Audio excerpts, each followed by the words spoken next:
Ta ta ta ta ta ta ta ta ta na na na na. Mon précieux, je t'ai enfin dans ma bibliothèque. Tu es à moi, rien qu'à moi, je t'aime. Oui, j'aime Harry Potter. Et alors, comme tout le monde. J'ai réalisé un de mes rêves, j'ai les animaux fantastiques. Joyeux bonheur! Bonjour amis lecteurs et bienvenue pour cette nouvelle vidéo sur ma chaîne. Il sera question aujourd'hui d'un Parlons Livre où je vais vous présenter mes 4 dernières lectures. En avant!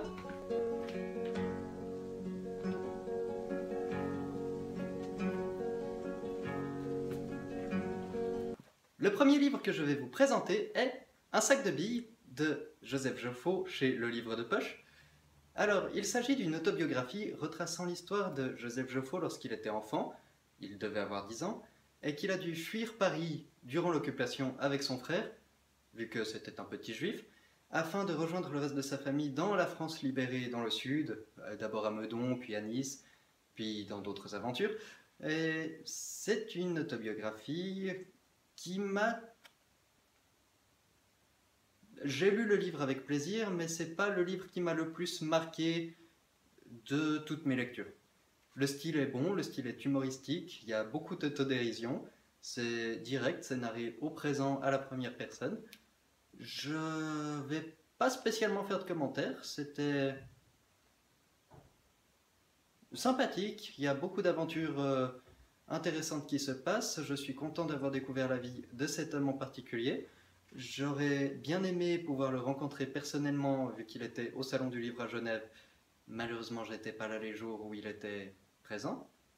Ma foi, j'aurai peut-être d'autres occasions, je l'espère.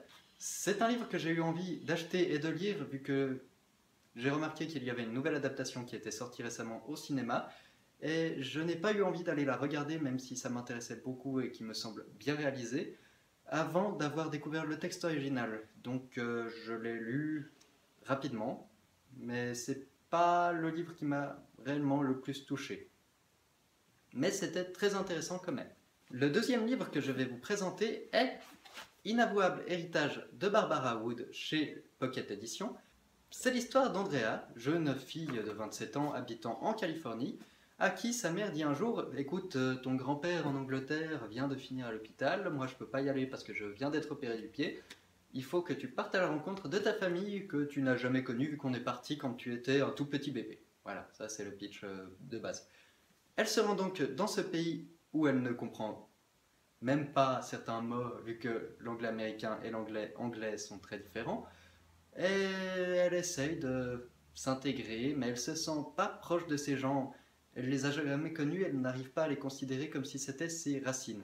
Et puis elle découvre aussi que son arrière-grand-père est un homme qui visiblement a détruit la famille, a traumatisé son grand-père vu qu'il n'a jamais été présent pour l'élever, et a disparu comme ça du jour au lendemain, est considéré par tout le monde comme un monstre. Andrea vient emménager pour le temps de son voyage chez sa grand-mère dans la maison familiale, et il se passe alors quelque chose d'étrange. La maison semble l'envoûter, et petit à petit, nuit après nuit, instant de sieste après instant de sieste, elle se retrouve comme happée entre deux portes temporelles et voit les souvenirs de la maison, voit ce qui s'est passé du temps de l'arrière-grand-père avec la petite sœur, l'autre frère et Jennifer, la femme qu'il a aimée. Victor, l'arrière-grand-père, était donc fou amoureux de Jennifer, qui malheureusement était fiancée puis mariée à son petit frère John.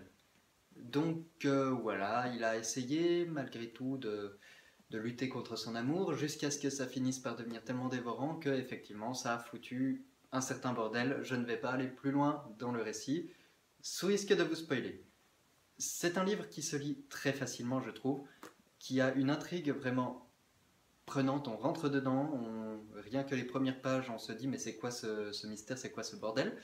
Et oui, on a envie de connaître la fin, chaque page on la tourne facilement, on dévore avidement le texte. Barbara Wood est une auteure que je ne connaissais pas avant ce livre, mais dont j'avais beaucoup entendu parler. Il est vrai qu'elle a une plume très intéressante, et le travail de traduction qui a été fait dessus est je vais dire splendide. Je trouve que je ne comprends pas suffisamment l'anglais pour pouvoir lire la version originale, mais la traduction permet une immersion très agréable dans le texte.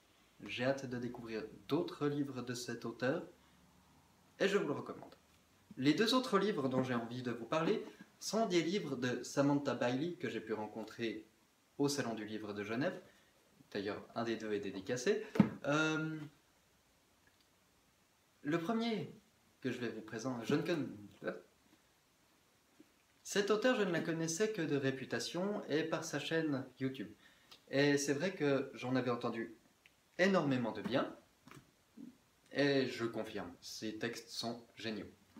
Le premier livre d'elle que je vais vous présenter est mon énorme coup de cœur de l'année, c'est le livre que j'ai préféré ces derniers temps, c'est Nos âmes jumelles, chez Rajo Éditions. Lou et Sonia sont deux filles qui aiment créer. Sonia aime écrire et rêve de devenir écrivaine. Lou ne vit que pour dessiner et espère devenir un jour illustratrice. Elles sont toutes les deux lycéennes, elles vivent chacune dans des régions assez différentes, et via un site de création, elles vont se rencontrer, commencer à discuter ensemble et se lier d'une profonde amitié qui est juste apaisante pour l'âme. C'est ce genre de relations qui font du bien à lire, à découvrir. J'ai eu beaucoup de plaisir également, et peut-être que je me suis attaché plus que ce que j'aurais dû, parce que je me sentais émotionnellement impliqué avec ces deux jeunes filles qui ont des rêves assez semblables à ceux que j'avais à leur âge et à ceux que je peux encore avoir aujourd'hui. Un jour pouvoir vivre de ma passion. Et même tous les personnages secondaires sont attachants dans cette histoire. Et je me suis retrouvé un petit peu du moi adolescent dans chacun d'entre eux. Il y a toujours un petit quelque chose à prendre dans chacun d'eux. C'est un livre qui juste est... C'est mon doudou de l'année. C'est mon nouveau doudou officiel, voilà. J'ai adoré ce texte, j'ai adoré découvrir leur travail en commun, leur amitié naissante, les épreuves qu'elles ont dû traverser et la concrétisation de leur premier vrai projet. Et j'ai hâte de les retrouver dans la suite, Nos âmes rebelles, que je vais très prochainement me fournir, et dans Nos âmes plurielles qui devraient sortir d'ici la fin de l'année ou début d'année prochaine d'après Samantha Bailey elle-même. J'aime cet univers, j'aime ces personnages. Je vous ordonne, oui voilà, je vous ordonne d'aller le lire, c'est tout. C'est un de ces livres qui fait vraiment du bien et qui se lit très facilement. Le dernier livre que je vais vous présenter, toujours de Samantha Bailey, c'est Ce qui nous lie, qui est peut-être un de ses plus connus, un de ses plus loués, je dirais, chez Milady Éditions. L'histoire est celle d'Alice, une jeune femme qui, suite à la mort de sa grand-mère et ayant subi plusieurs déceptions amoureuses très profondes qui ont laissé des blessures, je dirais, quasiment mortelles pour son âme, va découvrir qu'elle a développé le don de voir les liens qui lient les gens entre eux. Sous forme de fils blancs luminescents partant du plexus solaire et reliant les gens entre eux, elle voit quels sont les rapports qu'ils peuvent avoir. Suivant l'épaisseur, elle sait si c'est de l'amour, si c'est de la famille, si c'est juste deux personnes qui se connaissent, qui se serrent la main dans la rue et puis qui se séparent, il y a un mince fil qui apparaît et qui se défait sitôt qu'ils sont loin, voilà. Et elle s'est servie, dans un premier temps, de ce pouvoir pour pouvoir trouver les hommes qui sont infidèles à leurs femmes, voilà, coucher avec eux dans la plupart des cas pour pouvoir avoir une preuve concrète de leur infidélité, et révéler ces choses-là à leur compagne dans le but de pouvoir avouer la vérité, parce qu'elle-même, elle aurait voulu qu'on lui révèle ce genre de choses dans les situations qu'elle a vécues, afin de ne pas trop s'attacher et de ne pas se retrouver à souffrir. Sauf qu'un jour, Alice se rend compte, au bout d'une année, que déjà elle ne peut pas vivre sans travailler toute sa vie, même si elle a reçu un bon héritage de sa grand-mère qui lui a permis de faire ses activités durant une année.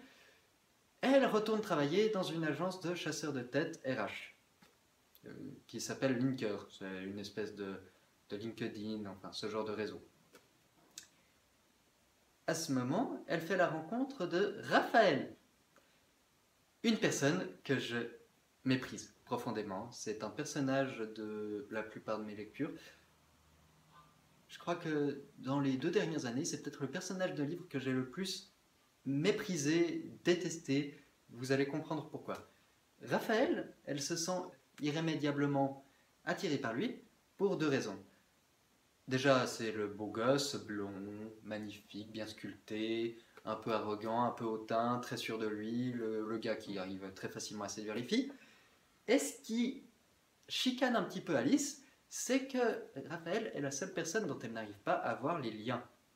Il n'y a rien qui part de lui, et lorsque elle-même commence à ressentir des choses et qu'un lien part d'elle pour aller s'accrocher à lui, c'est comme s'il se brisait sur une sorte de barrière invisible. Voilà. Et donc, elle est intriguée, elle se pose 1000 questions, et petit à petit, ils vont se rapprocher, et découvrir le pourquoi du comment. Je ne vais pas aller plus loin.